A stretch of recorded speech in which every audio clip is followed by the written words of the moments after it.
நிறைய நேரங்கள்ல நாம நியூஸ் பார்க்கும்பொழுது ஒரு சில நிகழ்வுகளை இப்படியாக அவங்க வர்ணிப்பாங்க.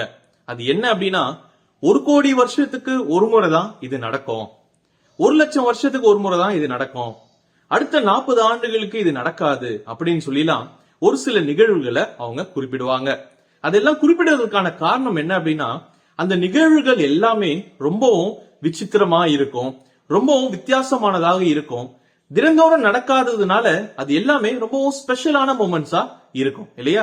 அந்த மாதிரியான நிகழ்வுகளை நாம பார்க்கணும் அப்படின்னு சொல்லியும் ரொம்பவும் ஆசைப்படுவோம். இந்த டிசம்பர் மாசமும் கிட்டத்தட்ட அது மாதிரி தான்.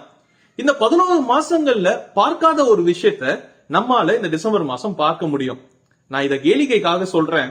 அது என்ன அப்படின்னா, நட்சத்திரத்தை இத்தனை நாள் வெறும் இரவுல மட்டும் பார்த்த நாம பகல்லையும் பார்க்க ஆரம்பிப்போம் இல்லையா? அநேகரோட வீடுகள்ல இந்த நட்சத்திரத்தை கட்டியிருப்பாங்க. இப்படி ஒரு நட்சத்திரத்தை அவங்களுடைய வீட்டு வாசல்ல அவங்க தொங்க விடுறதுக்கான காரணம் என்ன அப்படின்னு சொல்லி பார்த்தீங்க அப்படின்னா, அது கிறிஸ்துமஸ்னுடைய பண்டிகையை குறிக்கக்கூடியதாக இருக்கிறது இல்லையா? அப்படி அந்த பண்டிகைக்கும் இந்த நட்சத்திரத்திற்கும் என்ன சம்பந்தம் அப்படின்னு நம்ம கேட்டோம்னா, அவங்க சொல்லுவாங்க, இயேசு கிறிஸ்து இந்த உலகத்துல பிறந்த போது, இந்த இயேசு கிறிஸ்துன்ற தெய்வம் இந்த உலகத்துல பிறந்த போது இந்த நட்சத்திரம் தான் அநேக ஞானிகளுக்கு அது வழிகாட்டக்கூடியதாக இருந்துச்சு. தூரத்துல இருந்து அவரை பார்க்க வந்த அந்த 3 ஞானிகளுக்கும் வழிகாட்டுகிறதற்கு உதவினது இந்த நட்சத்திரம் தான். அது இயேசு கிறிஸ்துனுடைய பிறப்பை குறிக்கக்கூடியதாக இருக்கிறது. அதனால நாங்க நட்சத்திரத்தை இங்க வெளியே தொங்க விடுறோம் அப்படின்னு சொல்லக்கூடியவர்களாக இருப்பாங்க. ஒரு வகையில அது உண்மைதான். நட்சத்திரம் வழிகாட்டுகிறதற்கு ஒரு எடுத்துக்காட்டா இருக்கு. அதே போலதான் இந்த நட்சத்திரத்திற்கும் இயேசு கிறிஸ்துவுக்கும் ஒரு சம்பந்தம் இருக்கு. இது வெறும் அவருடைய பிறப்புல நடந்த ஒரு நிகழ்வா மட்டும் இல்லாம, இந்த நட்சத்திரம் எப்படி அநேகருக்கு வழிகாட்டக்கூடியதாக அன்னைக்கு அமைஞ்சதோ, அது போல இயேசு கிறிஸ்துவும் இந்த உலகத்துல பிறந்ததற்கான காரணம் மனிதர்களாகிய நம்ம எல்லாருக்குமே வழி காண்பிக்கிறதற்காக. அப்படி அவர் என்ன வழி காண்பித்தார் அப்படின்னு கேட்டீங்கன்னா, மனுஷர்கள் எப்படி மோட்சத்திற்கு அல்லது பரலோகத்திற்கு போகணும் அப்படிங்கிற வழிய இயேசு கிறிஸ்து மட்டும்தான் காட்டி இருக்கிறாரு. அவர் காட்டின வழி ரொம்பவும் வித்தியாசமானது, ரொம்பவும் விசித்திரமானது. அது ஏன் அப்படிங்கறத நான் இன்னும் கொஞ்ச நேரத்துல சொல்றேன். இந்த உலகத்துல அநேக ஆன்மீகவாதிகள் இருந்திருக்கிறாங்க. அநேக பெரிய பெரிய ஆன்மீகத்துல ரொம்ப மூத்தவர்களாக கருதப்படக்கூடியவர்கள் இருந்திருக்கிறாங்க. அவங்க எல்லாருமே எப்படி மோட்சத்திற்கு ஒரு மனிதன் போகணும் அப்படிங்கறதற்கான வழிய சொல்லிவிட்டு சென்றிருக்கிறாங்க. சரியா? அநேக தெய்வங்களும் இந்த உலகத்துல வாழ்ந்ததாக சொல்லப்படுகிறார்கள். அவங்க எல்லாருமே கூட மோட்சத்திற்கு எப்படி சென்றடையணும் அப்படிங்கிற வழிய சொல்லக்கூடியவர்களாக இருந்திருக்கிறாங்க. அவங்க எல்லாருமே சொன்ன கருத்துக்கள்ல ரொம்ப பொதுவான கருத்து என்ன தெரியுமா? இந்த உலகத்துல ஒரு மனுஷன் வாழும் பொழுது அவன் பாவம் செஞ்சா நரகத்திற்கு போயிடுவான். ஒருவேளை அந்த பாவத்திற்கு பரிகாரம் செஞ்சுட்டா அவன் மோட்சத்துக்கு போயிடுவான். ஒருவேளை ஒரு மனுஷன் பாவமே செய்யாம வாழ்ந்தான் அப்படின்னா அவன் மோட்சத்துக்கு போயிடுவான் அப்படின்னு சொல்லக்கூடியவர்களாக இருப்பாங்க. நம்ம சின்ன பிள்ளைகள்ல கூட நம்மளுடைய பசங்களுக்கு சொல்லுவோம் இல்லையா, எந்த தப்பும் செய்யாத, இல்லாட்டி நரகத்துல உன்னை போட்டு வறுத்து எடுத்துருவாங்க அப்படின்லாம் நம்ம அவங்க கிட்ட சொல்லுவோம் இல்லையா? அப்படி பாவம் செஞ்சா நரகத்திற்கு போகணும், பாவத்திற்கான பரிகாரம் செஞ்சா அல்லது இந்த பாவம் செய்யாம இருந்தா நாம பரலோகத்திற்கு போக முடியும் என்கிறது பரவலாக எல்லா மதத்தினராலும் சொல்லப்படக்கூடிய ஒரு கருத்தாக இருக்கிறது. சரியா?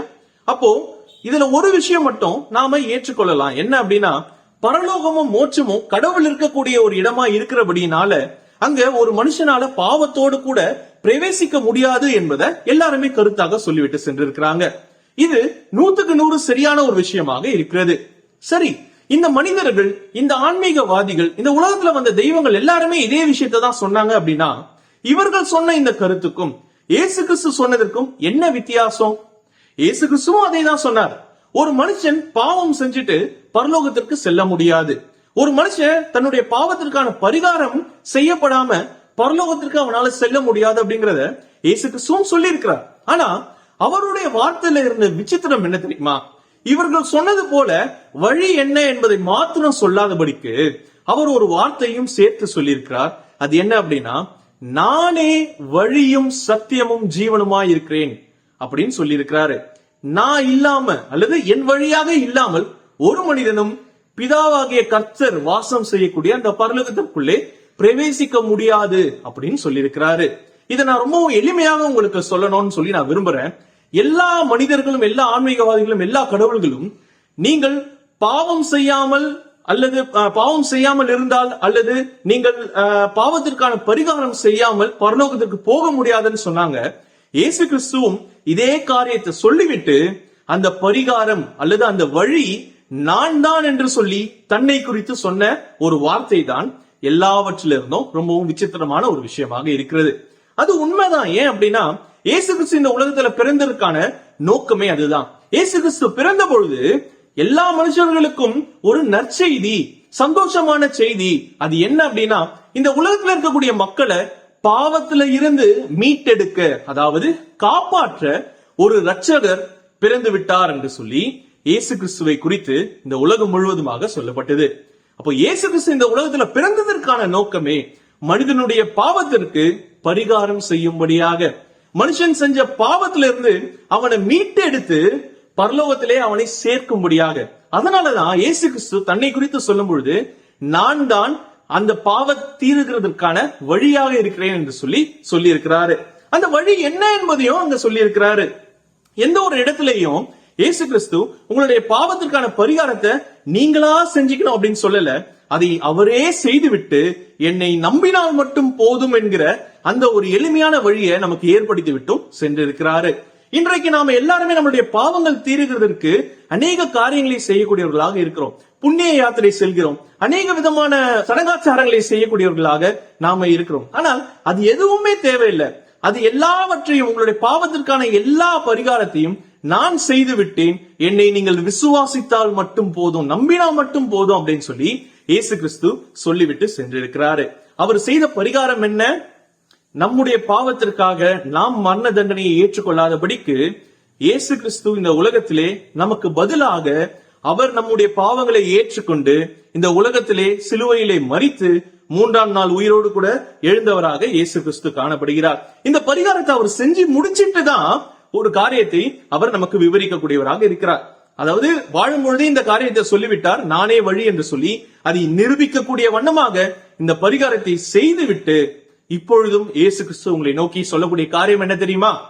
இந்த நட்சத்திரம் எப்படியாக அன்று ஞானிகளுக்கு வழிகாட்டக்கூடியதாக இருந்ததோ, நானும் உங்களுக்கு ஒரு வழியை காண்பிக்கிறேன். இந்த உலகத்திலே பாவத்திலிருந்து விடுபட்டு பாவத்திற்கான பரிகாரம் பெற்று உங்களுடைய பாவத்தினுடைய மன்னிப்பை முற்றிலுமாக நீங்கள் பெற்று மோட்சத்திற்கு அல்லது பரலோகத்திற்கு செல்லுகிறதற்கான வழி நான் தான், என்னை விசுவாசித்தால் மட்டும் போதும் என்று சொல்லி இன்றைக்கும் உங்களிடத்திலே சொல்லக்கூடியவராக இருக்கிறார்.